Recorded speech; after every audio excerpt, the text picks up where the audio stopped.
En Radio Inter, todos los domingos de 4 a 5 de la tarde, tiene una cita con la historia con Pío Moa y con Javier García Isaac. Cita con la historia. Presenta Javier García Isaac.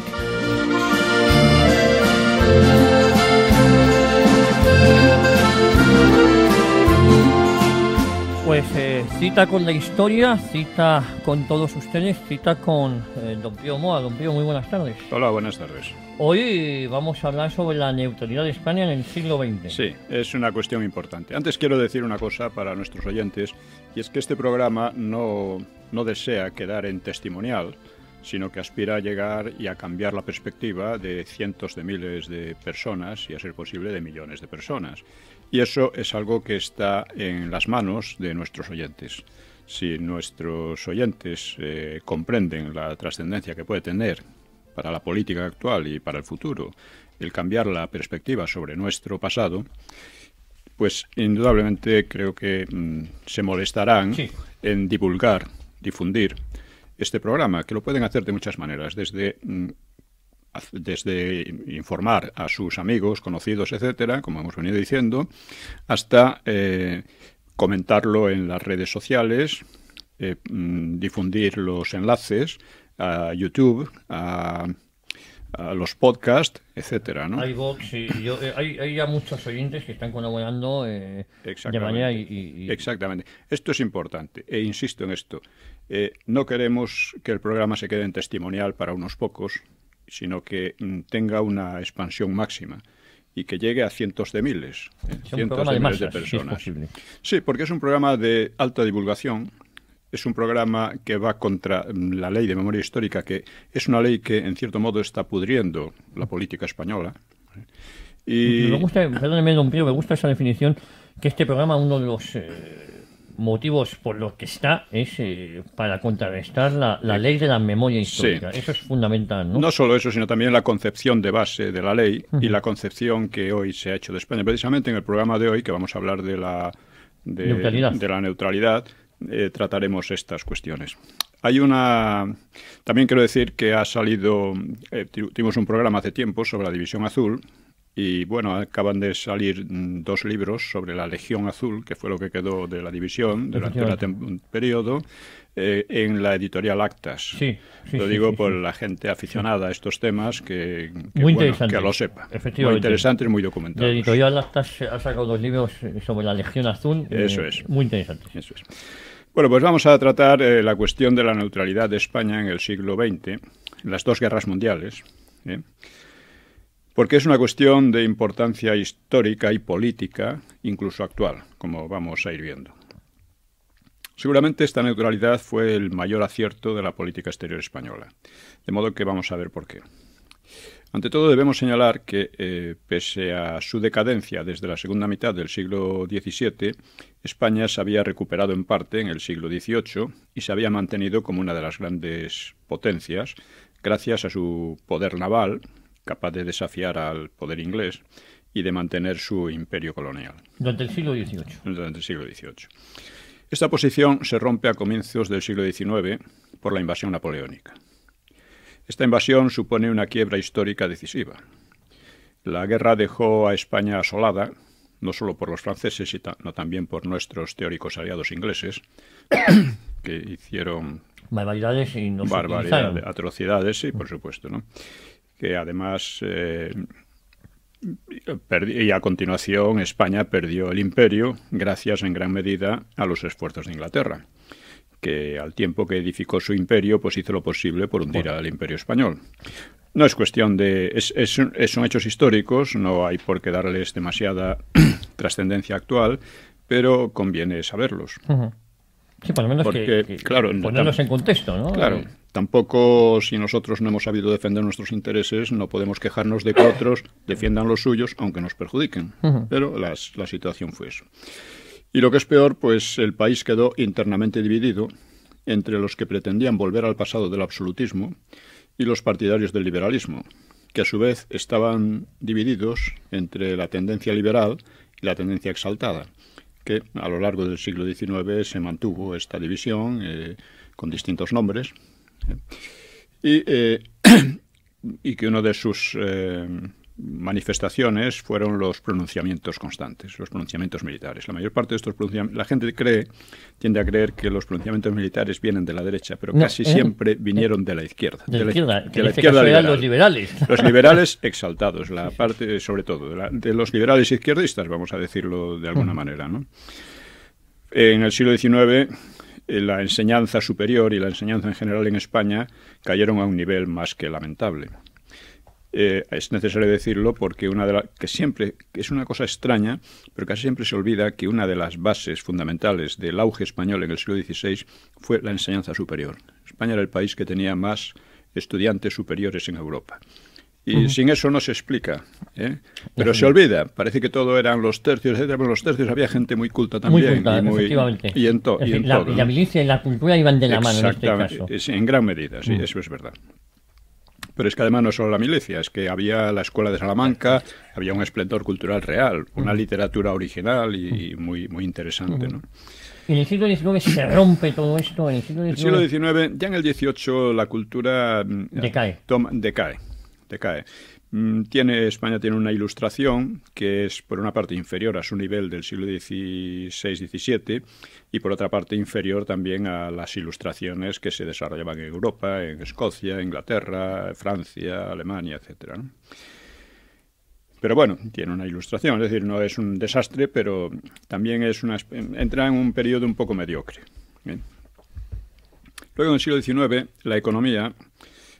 aunque España no era de los países más pobres de Europa, contra lo que algunos piensan, y a pesar de que se modernizó parcialmente, ¿no?, en distintas épocas, pues en conjunto permaneció prácticamente estancada. La renta per cápita permaneció estancada.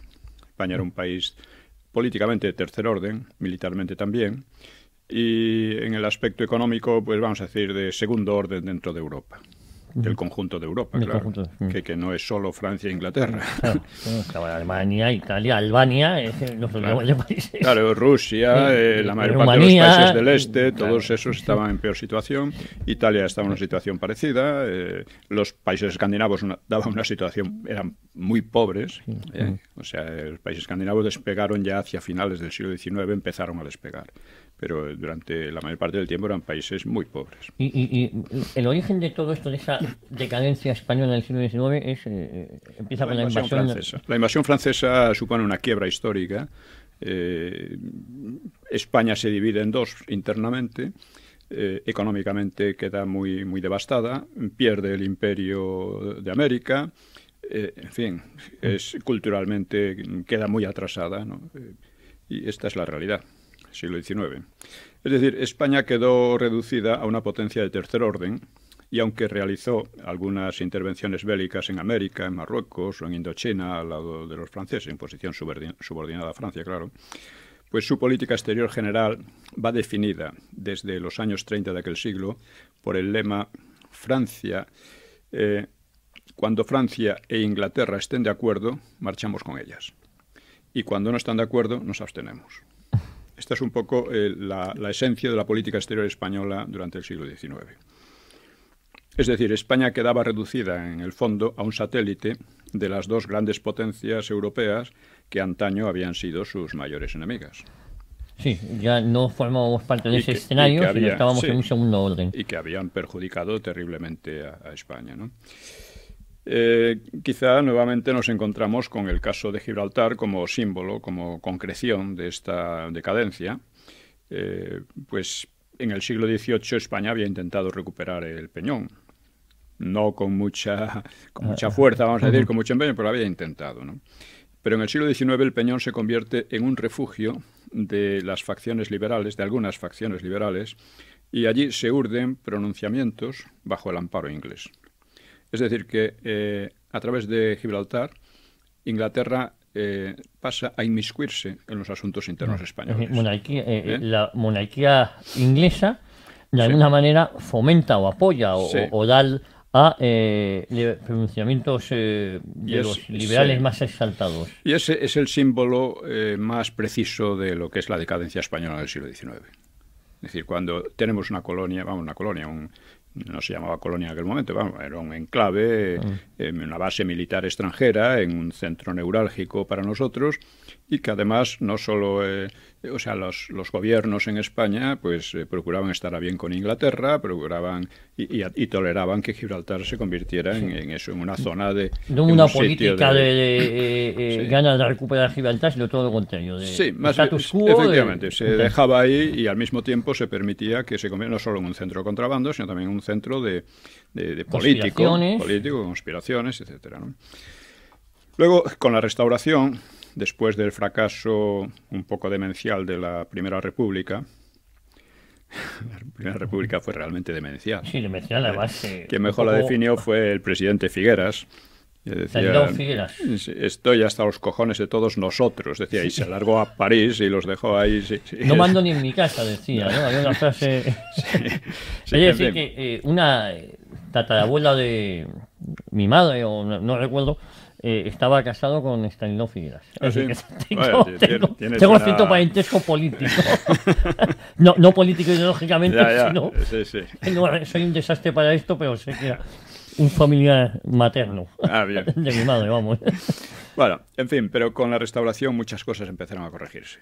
Era un régimen liberal, pero los pronunciamientos desaparecieron, la economía volvió a crecer de forma lenta pero acumulativa, sistemática, o sea, eso es importante porque hasta entonces había permanecido estancada con altibajos por aquí y por ahí, pero entonces digamos que el crecimiento económico fue bastante lento. El desarrollo lento, pero por lo menos era firme. También otro defecto que tuvo la Restauración fue la poca atención que prestó a la enseñanza, sigue habiendo una tasa de analfabetismo muy alta, pero vamos, en conjunto era un régimen de progreso para España, y que además dejaba atrás muchas taras del siglo XIX. Empieza también una época de mayor creatividad cultural, desde Galdós, la generación del 98, etcétera, ¿no? Pero un nuevo ataque exterior, que es la guerra del 98, de 1898 con USA, que trae consigo la pérdida de las últimas colonias en América y el Pacífico, pues da lugar a una crisis que va a repercutir en los siguientes decenios. Además, algo de pesimismo, ¿no? Sí, yo creo que, no solo pesimismo, pero es que además aparecen nuevas amenazas y nuevas fuerzas como el socialismo, el anarquismo y los separatismos y el regeneracionismo, de que ya hemos hablado de él también. Es importante resaltar el tema del regeneracionismo porque el otro día se ve como positivo y no en una tertulia tuve un serio enfrentamiento con un amigo, un serio enfrentamiento dialéctico, porque me defendía el regeneracionismo y claro, aquí hemos demostrado que eso fue un desastre. Un desastre, ¿no? El regeneracionismo impidió que el régimen liberal de la Restauración diese la respuesta a los socialistas, al terrorismo anarquista y a los separatismos, ¿no? Y digamos que la Restauración es incapaz de dar la respuesta a estas nuevas fuerzas y sucumbe. El resultado inmediato fue la dictadura de Primo de Rivera. Pero a lo que vamos es a la Primera Guerra Mundial.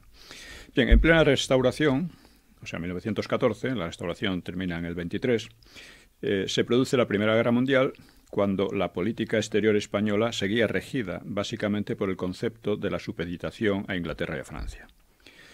Lo lógico dentro de esa doctrina habría sido que España se sumara a los dos países que iban juntos en esta ocasión contra Alemania y Austria-Hungría, y que les suministrase carne de cañón, que era lo que les interesaba, como hizo Portugal y otros países.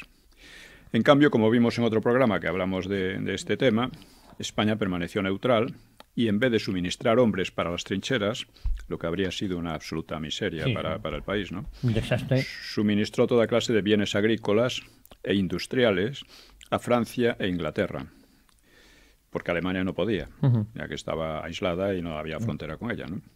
Y esto generó enormes ganancias para el país.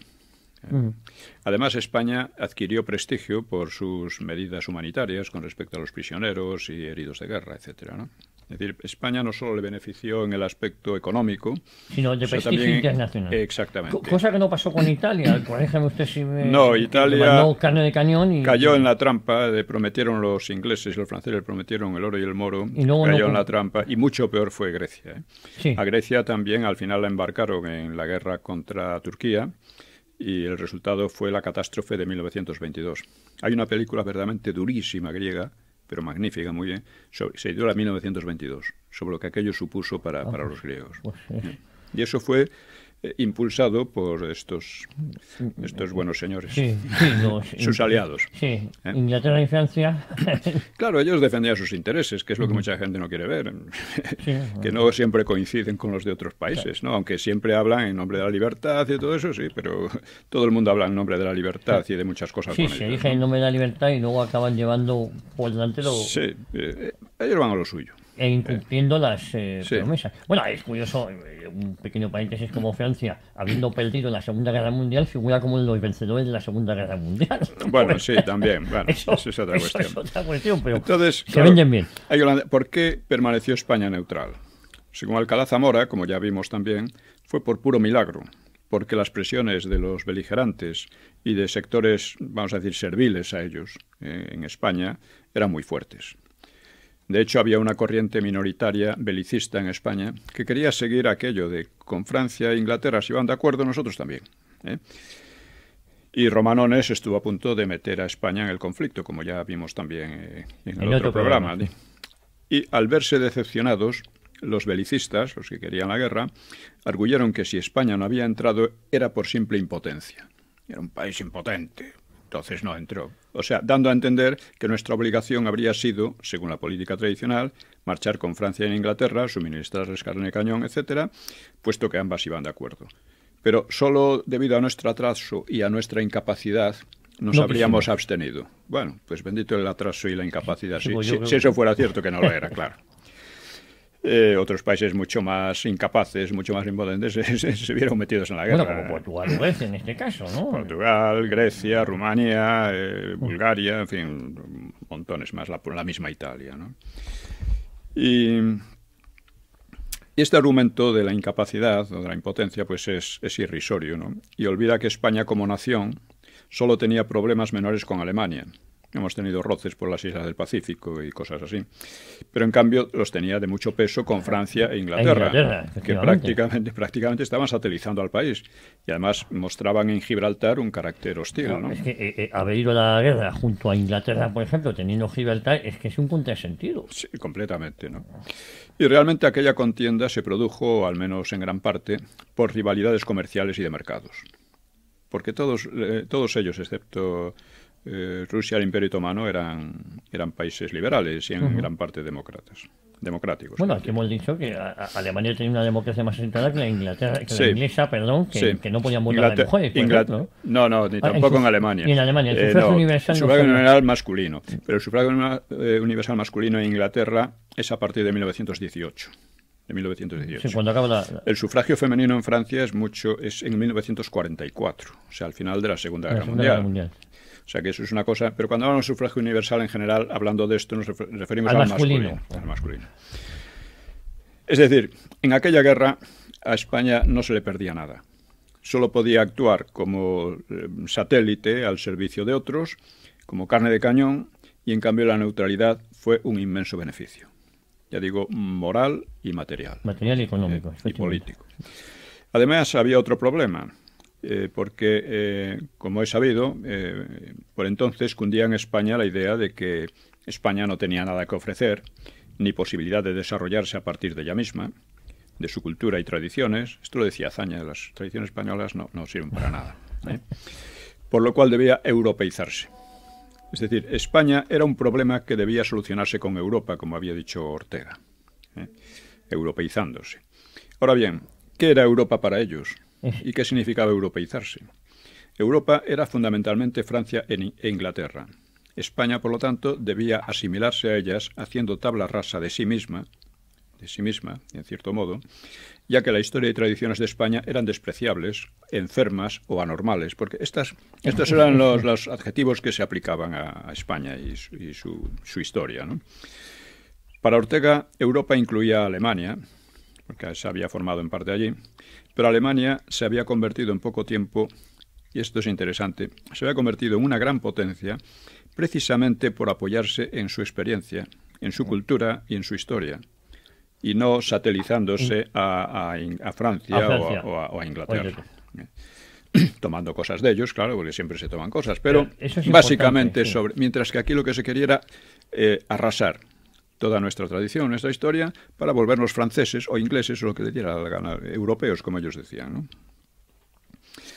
Y es importante decir que la idea mal llamada europeísta, digo mal llamada porque aquellos europeístas tenían muy poca idea de lo que era Europa, combinaban el desprecio a España con una enorme ignorancia sobre Europa, ¿no? Era más bien una admiración poco paleta del que se ve deslumbrado por cuestiones.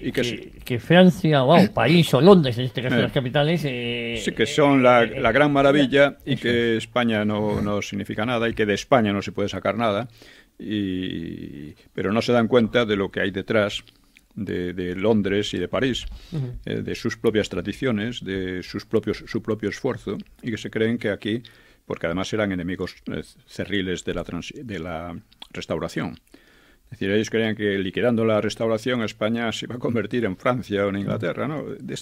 Es increíble la falta de sentido político histórico de aquellos señores, ¿no? De aquellos europeístas. Mal llamados europeístas. Que, por cierto, siguen siendo actualmente. Son lo mismo. El europeísmo español es la ideología más vacua, más vana y más falta de sentido que consiste básicamente en huir de España. Además, hay que huir de lo español, porque si no vamos a nada. Además, don Pío, es curioso, digo un ejemplo reciente, como los separatistas o los independentistas catalanes, por ejemplo, van con la bandera de Europa, esa de la azul. Se sienten muy europeos y muy antiespañoles, ¿no? Es decir, que sí. es curioso. Lo que pasa es que la Unión Europea, es que una cosa es la Unión Europea y otra Europa. Sí, si no partimos de eso, no vamos a... Esa es la primera diferencia que tenemos que hacer. La Unión Europea es un proyecto de unión de países europeos en los cuales, de una manera u otra, las naciones europeas históricas se diluirían. Se supone que eso será bueno, yo no creo que sea bueno en absoluto. Precisamente en la Unión Europea, pues el separatismo catalán no es nada simpático, porque la Unión Europea tiene muchos problemas con los distintos estados que tiene.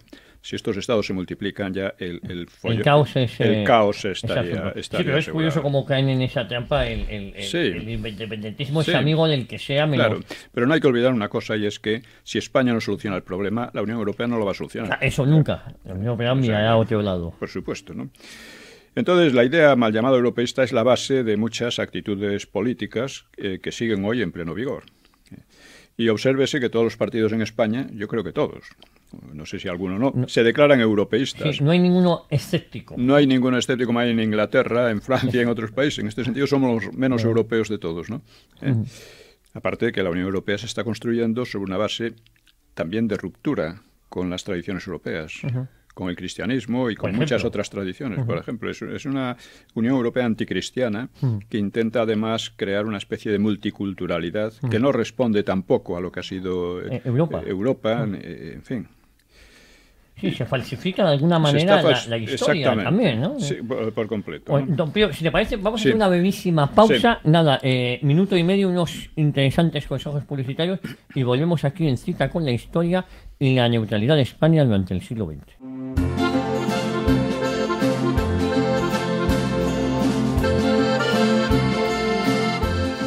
Continuamos en Cita con la Historia, don Pío. Nos habíamos quedado en la Primera Guerra Mundial.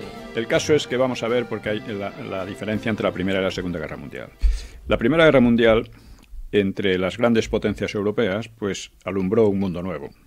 Hubo cambios drásticos de fronteras, nació la Rusia bolchevique, la Unión Soviética, y la crisis del liberalismo. Nacieron los fascismos y comenzó una cierta hegemonía mundial useña, de Estados Unidos. Los regímenes liberales pues mostraron cierta incapacidad para hacer frente al auge de los movimientos revolucionarios de tipo comunista o socialista radical que hubo en toda Europa, y a partir de la Gran Depresión de 1929 parecieron incapaces también de resolver los problemas económicos de la época. Sí, yo creo que en cambio ahí, permítame, los norteamericanos, los usenios, sí con el New Deal dan un vuelco al capitalismo, ¿no? Sí, efectivamente. Eso ha sido muy criticado por ciertas corrientes liberales, otras lo han apoyado. El hecho es que el New Deal no resolvió el problema. USA permaneció estancada hasta la Segunda Guerra Mundial. No resolvió el problema. Aminoró ciertos aspectos, atenuó, sí, pero no resolvió el problema. Con pequeños altibajos, el país siguió estancado. Es la Segunda Guerra Mundial, casualmente, lo que le relanza, efectivamente. Entonces, la Segunda Guerra Mundial tuvo un carácter muy distinto de la primera, porque en la primera todos los contendientes, excepto Rusia y los otomanos y el Imperio Otomano, eran básicamente liberales, en parte demócratas, mientras que la Segunda Guerra Mundial se libró entre tres grandes tendencias ideológicas, que eran los fascismos, el comunismo y las democracias liberales. Digo fascismos porque se suele asimilar al fascismo italiano con el nazismo, y son muy diferentes en casi todo, ¿no? Empezando porque el fascismo italiano fue muy poco sanguinario, mientras que el nacionalsocialismo fue tremendo, ¿no? No desde el principio, pero sí durante la guerra. Entonces, digamos que la Segunda Guerra Mundial se desarrolló, y esto es también significativo, empezó con un pacto entre comunistas y nacionalsocialistas contra las potencias liberales, o demoliberales, exactamente, y se desarrolló después mediante una alianza entre las democracias liberales y la Rusia comunista, la Unión Soviética, contra los fascismos, realmente contra los nazis, porque eran, dejando aparte el teatro de guerra del Pacífico en relación con Japón, ¿no? Es decir, en lo que respecta a Europa, pues fue primero una alianza comunista nazi, y a continuación una alianza, comunista nazi contra las democracias liberales, y a continuación una alianza entre las democracias liberales y la Unión Soviética contra las potencias fascistas, especialmente Alemania. Y, por supuesto, toda esta contienda, que es tan distinta en este aspecto de la Primera Guerra Mundial, tenía también un componente imperialista y económico. O sea, siempre hay un componente económico y imperialista, ¿no? Pero no es el determinante siempre, ni mucho menos. A veces sí, pero no siempre. Probablemente en la Primera Guerra Mundial sí lo fue, porque era una disputa imperialista por los mercados, etcétera, ¿no? Aquellos que dicen que la Segunda Guerra Mundial es consecuencia de la primera, del Pacto de Versalles, de esa humillación. Es consecuencia de la primera en el sentido de que la primera crea, por una parte, la crisis del liberalismo, por otra parte, la Unión Soviética, y por otra parte los fascismos, como reacción. Es decir, efectivamente, el teatro de operaciones de la Segunda Guerra Mundial es creado como consecuencia de cómo queda Europa después de la Primera Guerra Mundial. Siempre se habla del Pacto de Versalles, pero el Pacto de Versalles tiene su importancia, pero es secundario. O sea, lo que se crean son tres grandes fuerzas como resultado de aquello, una en crisis, otras el liberalismo ha sido la gran ideología del siglo XIX, ¿no? En Europa, ¿no? Y esta entra en crisis como consecuencia de la guerra y nacen estas dos fuerzas nuevas. El comunismo, el socialismo radical y, por otra parte, los fascismos. Entonces, cada una de ellas tenía una concepción del mundo. Tenía una concepción del mundo distinta y cada una de ellas aspiraba a imperializar al resto del mundo. Esto es consecuencia también del siglo XIX. El siglo XIX es también el siglo de los imperios, del racismo, etcétera, ¿no? Es el gran siglo en que Europa llega al apogeo. Se convierte casi en ama del mundo, exceptuando USA hasta finales, ¿no? Las potencias europeas, en primer lugar Inglaterra, pero también Francia, etcétera, pues no solo colonizan al resto del mundo, sino que influyen en los...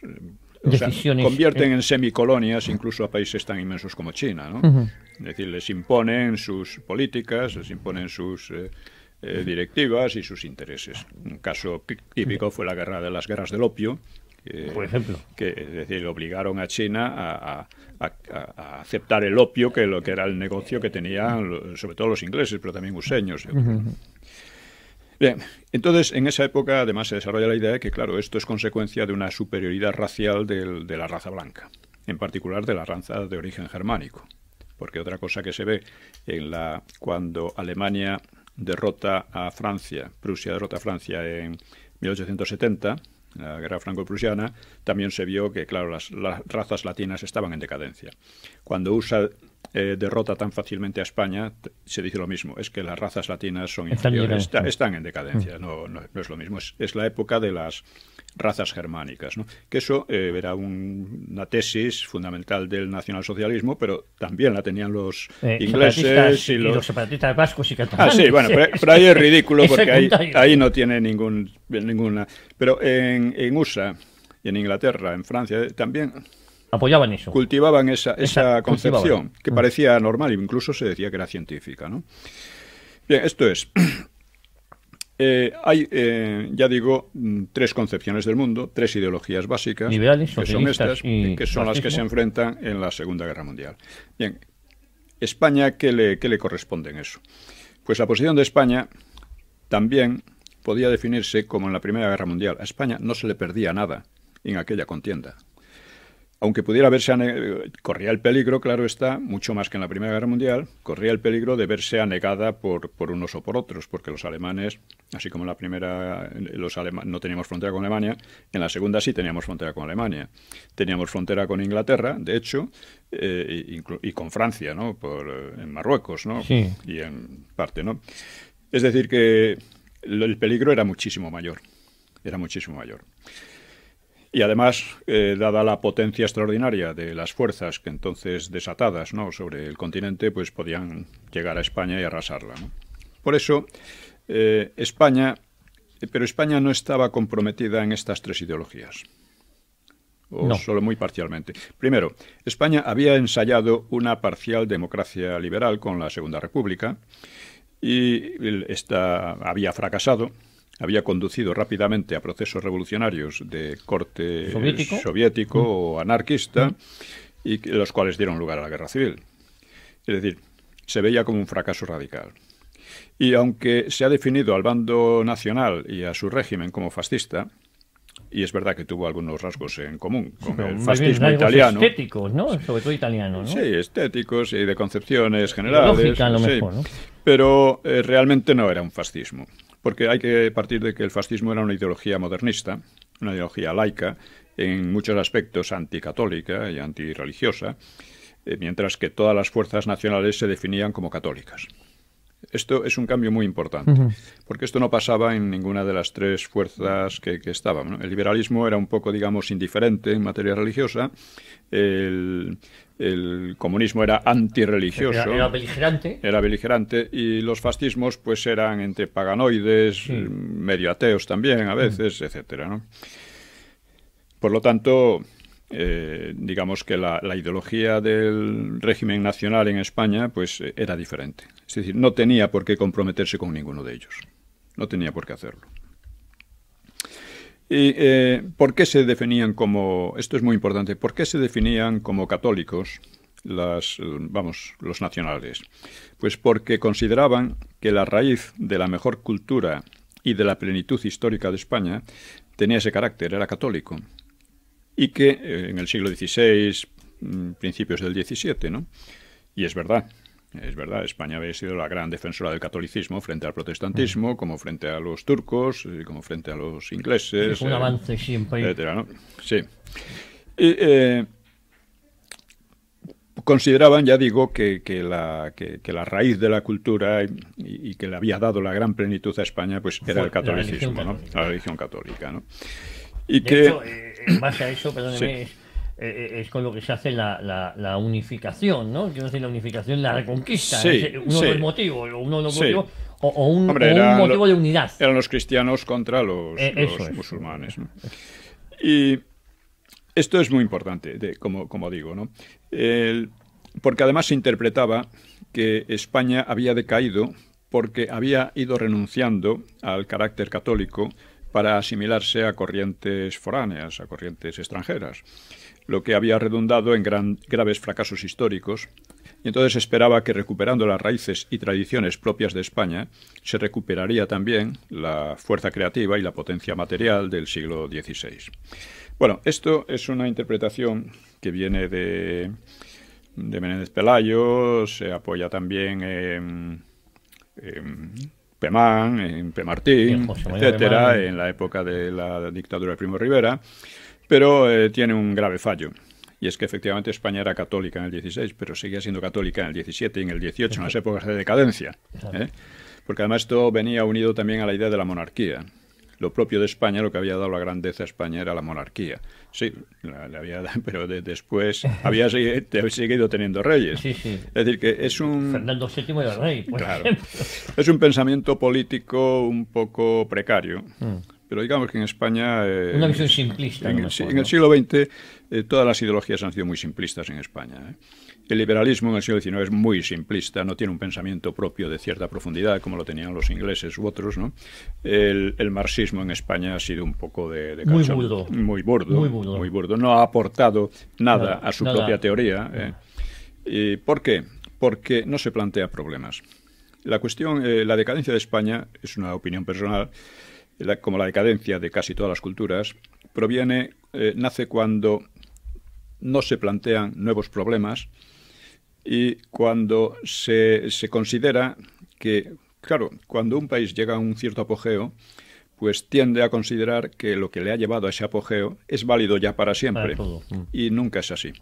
Porque además si un país o un régimen, un partido, quien sea una persona, supera una crisis difícil, pues normalmente sube a una posición superior.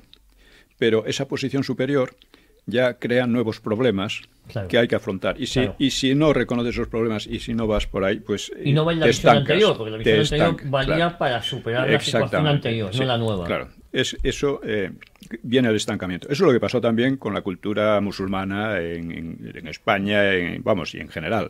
La cultura musulmana a partir del siglo XI o XII pues queda estancada. No produce nada. Grandes inventos, o esos matemáticos, astrofísicos, eso ya desaparece. Astrónomos. Sí, astrónomos. Desaparece y en cambio es en la Europa cristiana donde aparecen las universidades que son una de las grandes bases de la cultura, de la cultura y de la superioridad cultural, porque indudablemente hay una superioridad cultural y eso se ve en la producción real. O sea, esa idea absurda de que todas las culturas son iguales es ridícula, ¿no? Y la universidad, el invento de la universidad está en una de las bases de esto. No lo único, pero es una cosa muy importante. España tenía en el siglo XVI muchas universidades, tenía muchos alumnos universitarios, tenía 2 universidades de prestigio internacional, Salamanca y Alcalá de Henares. Entonces, era otro nivel. Eso, claro. Eso es lo que se estanca. Ya parece que no hay más problemas. Como España ha llegado al apogeo, pues lo único que hay que hacer es repetir siempre lo mismo. Y no vale, ese patrón no vale. Es curioso, sí, es que la vida no es así, ¿no? Pero en fin, aquí en España, como digo, se definían como católicos por esta razón y esperaban crear un nuevo régimen, una nueva cultura en realidad, que sería basada en las tradiciones anteriores, que los Azaña y compañía negaban todo valor, y que eso produciría un gran despertar, ¿no? Una vuelta al siglo de oro, por decirlo de alguna manera. Esto no ha ocurrido, pero tampoco el fracaso ha sido grave. O sea, de hecho, en el franquismo se creó una cultura muy interesante, una cultura en gran medida liberal, en el sentido liberal en el sentido de que parte de ella era antifranquista o ajena al franquismo, y sin embargo el franquismo permitió que se desarrollara. Efectivamente. El otro día... con alguna que otra pega, pero... Por ejemplo, el Museo Abstracto de Cuenca, que es creado a finales de los 60, claro, genera mucha polémica porque son muchos autores, que en su época habían estado en el exilio. En cambio, se les permite en los 60 formar esa obra pictórica y ese museo muy vanguardista, ¿no? Y por consiguiente, en la Segunda Guerra Mundial, España tuvo que bandearse entre unos y otros. Un gobierno débil pues habría participado en la guerra al lado de Alemania, cuando Alemania parecía que llevaba las de ganar. O se habría unido a los enemigos de Hitler cuando cambió la marea, como hicieron otros países, como Turquía o Finlandia, etcétera. Rápidamente, claro, la guerra, incluso alguno cuando faltaban meses para acabar la guerra, claro. la guerra alemana, ¿no? Y siguiendo la vieja doctrina de ir con Inglaterra y Francia, cuando estuviesen de acuerdo. Es decir, esto es lo que habría hecho la República. La República, el Frente Popular, si el Frente Popular hubiera ganado la guerra. En ese caso, se habría aliado con Francia, Lo que pasa es que la guerra empezó de la manera más inesperada para ellos. Empezó con una alianza entre los nazis y los soviéticos, que aquí habían estado completamente enfrentados, ¿eh? Pero al margen de eso, ¿qué habría significado, es otro aspecto crucial, qué habría significado la entrada de España en la guerra al lado de Inglaterra? Habría significado que los alemanes hubieran tomado Gibraltar, hubieran cortado el estrecho y la guerra se habría complicado muchísimo para los ingleses. Se habría complicado muchísimo, ¿eh? Entonces, la entrada de España en la guerra al lado de los aliados no habría sido ninguna ventaja para ellos. Y habría sido una ventaja para Hitler. Eso es un dato muy a tener en cuenta, ¿eh? Sí. Porque Hitler al final, en 1945, según unas versiones dudosas, hablaba de que, claro, a Alemania no le convenía la entrada de España en la guerra. Bueno, tenemos las cartas que mandó, la carta que mandó a Franco y las presiones que hizo para que entraran, que era una cosa tremenda, ¿no? Claro, eso está ahí, por por mucho que lo quieran... Lo que pasa es que al final muchas veces la gente racionaliza y empieza a hacer de necesidad virtud. Sí. Ya que no entramos, vamos a decir que es que no nos interesaba. Que nos interesó que entrara. Claro. Las uvas están verdes, ¿no? Sí, claro. Las cogemos maduras. Exactamente. Y hay que decir que estos enfoques sobre la entrada, que son toscos o primarios, ¿no? Se mantienen. La idea de que España tiene que ir con Francia e Inglaterra, de una manera u otra se mantiene, porque Francia e Inglaterra son el núcleo de lo que llaman Europa, del europeísmo, etcétera, etcétera, ¿no? Y bien, estas fueron la razón de fondo por la que España en la Primera y en la Segunda Guerra Mundial no entró. ¿Por qué? Porque no concernía a los intereses españoles para nada. Lo interpretaran como interpretaban, porque estas razones de peso muchas veces se manifiestan en dudas, vacilaciones, intentos de unos y de otros. Así, por ejemplo, sabemos que en la Primera Guerra Mundial había mucha tendencia a entrar, en la Segunda Guerra Mundial también, según unos grupos, según unos u otros dentro de España. Pero vamos a decir que Franco tuvo esa visión, ¿no? Ese acierto, ¿no? Esa visión de no entrar, que siempre se ha estado hablando. Hemos hablado también en relación con el libro de Preston de Palacios y Stanley Payne sobre Franco, que ellos sostienen que realmente Franco quería entrar, pero yo creo que Franco nunca quiso entrar. Y además la razón que explicó a Senador Suñer es evidente. Dice, si nos garantizan una guerra corta, entramos. Porque tenía que entrar, porque se creaba un nuevo orden en Europa y tenía que entrar en él, ¿no? Pero si no es así, calma.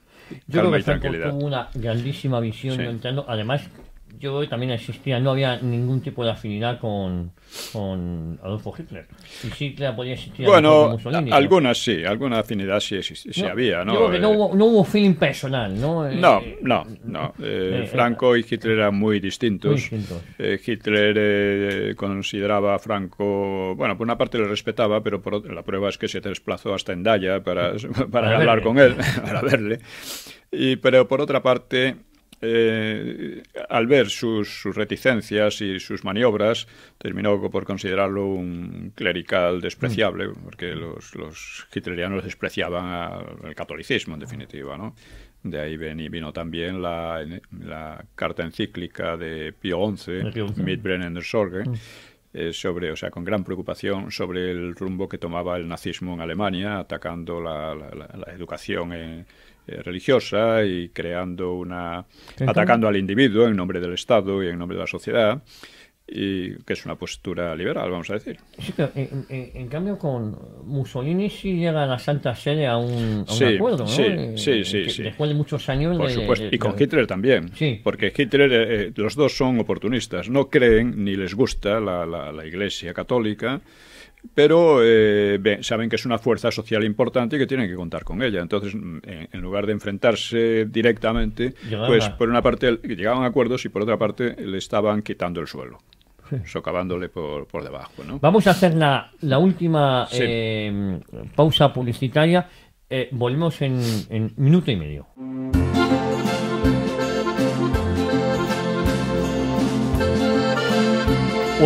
Pues continuamos, don Pío, en Cita con la Historia, los últimos 10 minutos del programa, 11 minutos del programa. Bueno, pues vamos a hablar de, resumiendo, la neutralidad española en las dos guerras mundiales fue un enorme acierto un enorme asiento en no participar en ninguna de las exactamente, de los políticos que entonces dirigían el país, fueran cuales fueren sus vacilaciones, sus dudas o sus tentaciones. El hecho es que la neutralidad se mantuvo, no beligerancia equivalía a neutralidad en la práctica, y esto ha sido una enorme bendición para España. Es decir, España se libró, por ejemplo, cuando hablamos de los años 40, hablábamos de los alegres años 40, que fueron tan tétricos en Europa, con las deportaciones, los bombardeos, los asesinatos y tal. España se libró de todo eso. Y además, aquí hemos demostrado cómo la mortalidad infantil, el alfabetismo, cómo muchas cosas mejoraron considerablemente. Es decir, que esa idea que nos quieren transmitir de una tristeza absoluta y tal, hombre, eran tiempos duros y difíciles, pero eran muchísimo más duros en el resto de Europa. O sea que... Y don Pío, si usted considera oportuno, ¿cuándo se rompe esa neutralidad, si es que se ha roto en la actualidad? Bien, efectivamente. El Franco, en un momento dado, rompe la tradición de neutralidad tan fructífera al aliarse con USA. Pero eso tiene su sentido. La situación había cambiado radicalmente. Europa estaba dividida entre el Imperio Soviético y sus países del Pacto de Varsovia y la Europa occidental, que estaba, vamos a decir, tutelada por USA, Estados Unidos, por Estados Unidos. Y la OTAN. Y la OTAN. Entonces, Franco no quiso entrar en la OTAN, pero se interesó mucho por la alianza con USA. Eso era inevitable, porque dado el carácter de las armas, incluidas las armas atómicas, etcétera, que tenían los dos contendientes, y la potencia de los ejércitos, la neutralidad de España no habría sido en ningún caso posible. No habría sido respetada por nadie. Pero fue inteligente porque además apoya a uno de los bandos, pero una vez que no había ninguna contienda. Exactamente. Sí. Eso también es importante. La apoya pues como una manera de garantizar, de ayudar a que no hubiera guerra en Europa. Esa es una manera de disuadir, de apoyar. No tenía posibilidad de disuadir, pero sí contribuir a disuadir a la Unión Soviética de un posible ataque. Además, hay otra cuestión, y es que los estrategas occidentales consideraban que si la Unión Soviética lanzaba un ataque por el centro de Europa, eso no habría quien lo parase. Solo podría pararse o recomponerse y preparar una contraofensiva desde las Islas Británicas y desde España, desde la península ibérica. Y luego es importante que España apoya al bloque iba a decir de las democracias occidentales, mejor dicho, al bloque occidental, pero sin entrar en la OTAN, con lo cual no tiene que pagar. Y al contrario, sí recibe por alquilar sus bases en España, ¿no? Sí, tiene ciertas ventajas, por supuesto. USA tuvo que pagar, ¿no? Fueron unos acuerdos un poco desiguales, porque como España estaba sometida a la hostilidad de Europa Occidental, pues era perjudicial. Por otra parte, Franco, claro, la OTAN significaba Inglaterra. Hay que darse cuenta, que la gente no se quiere dar cuenta, de que la entrada en la OTAN ha supuesto que España tendría que batirse en defensa de Gibraltar, mientras que la OTAN no se batiría, no tiene ningún compromiso de batirse en defensa de Ceuta y Melilla. Y si no me equivoco, eso es ni Ceuta ni Melilla ni las Islas Canarias, me parece que tampoco. Islas Canarias creo que sí. No estoy seguro, pero tengo dudas, pero bueno. De todas maneras, esta es la cuestión. Es decir, el entrar en la OTAN ha vuelto a ser la política de sumisión o de satelización hacia Francia e Inglaterra, en este caso hacia USA, y el resto junto con Inglaterra, porque entre USA e Inglaterra hay lo que llaman una relación especial, histórica, política, etcétera, ¿no? Han estado juntos en la Primera Guerra Mundial, en la Segunda, defiende en la Guerra de las Malvinas, en fin, defiende... Entonces, ¿no es contradictorio que haya sido un gobierno socialista el que nos haya metido en la OTAN? No, porque el gobierno socialista hereda precisamente la política que hemos visto del principio, ya desde el siglo XIX. Y la política, vamos a llamarle regeneracionista, sí, porque en el caso socialista no es exactamente así, pero es la política de desprecio a España. Es decir, que España no tiene nada que merezca la pena, lo que hay que hacer es copiar de otros, como sea, ¿no?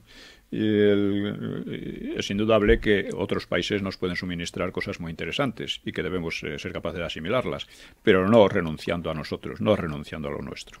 Aquello que decía Alfonso Guerra, vamos a dejar a España que no la va a reconocer ni la madre que la parió. Bueno, eso es de una manera muy tosca y un poco zafia. La realidad de la política de estos partidos, no solo del PSOE, el PP exactamente lo mismo. Igual. Exactamente lo mismo. Cuando el PP habla de vender grandes toneladas de soberanía, de entregar grandes toneladas de soberanía a la burocracia de Bruselas, está diciendo lo mismo. Es decir, lo de España no vale, tenemos que adaptarnos y hacer eso, ¿no? Entonces, hay una cuestión aquí. El abandono de la neutralidad se justificaba precisamente por el cambio de la situación en Europa. O sea, dos superpotencias enfrentadas que además el centro del enfrentamiento es precisamente Europa. Entonces España tenía que tomar partido ahí, no podía quedarse al margen, ¿no? Quedarse partido además por las democracias liberales, aunque España no creía, es decir, Franco creía haber superado el liberalismo, etcétera, pero de todas maneras se sentía mucho más afín a las democracias que al comunismo. Y el hecho es que llega en 1989, una de las superpotencias se derrumba. La Unión Soviética se viene abajo. El bloque soviético se viene abajo. Entonces ya no hay ningún motivo para no volver a la neutralidad. Uh-huh. O sea, no nos damos cuenta tampoco de este aspecto que no se ha estudiado, y es que España debía haber vuelto a la neutralidad cuando había desaparecido ese peligro. ¿Por qué razón? Primero, porque, y desde luego no entrar en la OTAN. ¿Por qué? Porque la OTAN significa lo que hemos dicho. O habernos salido de la OTAN, que yo creo que ya estábamos, habernos salido de la OTAN en ese momento. Yo sé, en el año 89... Sí, bueno, o salido, lo que sea, o renegociar las condiciones. Renegociar las condiciones. Mire usted, no podemos estar en la OTAN si resulta que está Gibraltar ahí, en el centro mismo de nuestro eje defensivo. Y si ustedes no definen en cierta medida, no dejamos claro la soberanía española. No, tiene que ser las dos cosas. Gibraltar tiene que volver a España. Entonces, si no vuelve a España, significa que nosotros estamos jugando un papel de aliados de una potencia que es hostil, porque Inglaterra, desde el momento que tiene una colonia en nuestro territorio, se define como una potencia hostil. Aunque estos políticos y gobernantes prefieran cerrar los ojos porque desprecian a España en principio, los intereses españoles, ¿no? Entonces, esto es una opinión personal, yo creo que España debe volver a la neutralidad, que es lo que le ha venido muy bien, enormemente bien, y ha venido además muy bien, curiosamente, tanto a Inglaterra como a Francia como a USA, porque España, tanto en la Primera como en la Segunda Guerra Mundial, si hubiera optado por Alemania, habría creado un problema estratégico tremendo a los aliados, porque significaba que Francia tenía detrás, en su propia retaguardia, tenía un enemigo. Sí, una pinza muy sinterina. Claro, una pinza con Alemania. Significaría que Inglaterra, el estrecho, las comunicaciones por el Atlántico, una de las grandes rutas navales, de comerciales y de todo tipo del mundo, pasan a poca distancia de las costas españolas, a poca distancia de las costas gallegas.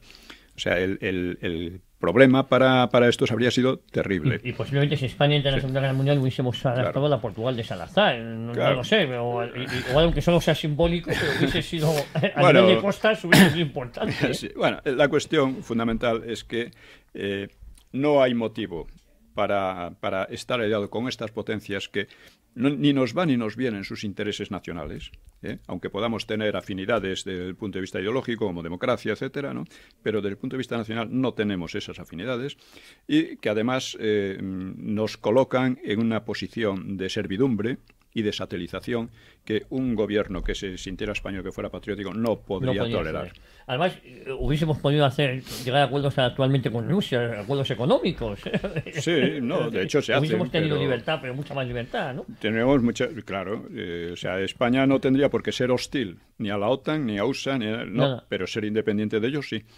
Pues don Pío, yo creo que ha sido un programa muy muy interesante y donde hemos seguramente no hayamos dejado a nadie indiferente, porque hemos removido conciencia. Yo creo que esto es lo importante. A todos ustedes que se quieran poner en contacto con nosotros, info@citaconlahistoria.es. Les recuerdo la obligación, entre comillas, de colaborar con este programa. En los blogs de don Pío Moa pueden ver la manera de que lo pueden hacer. Y nosotros... Y de difundirlo al máximo. Hay que llegar a cientos de miles. A cientos de miles. Y si Dios quiere, aquí nos escuchamos el próximo domingo. Exactamente. Bueno, pues don Pío, muchísimas gracias. Y nos vemos aquí el próximo domingo. A todos ustedes, muchísimas gracias por su fidelidad. Y lo dicho, fieles a nuestra cita, fieles con ustedes, fieles con Pío Moa. Nos vemos, nos escuchamos aquí el domingo a las 4 de la tarde.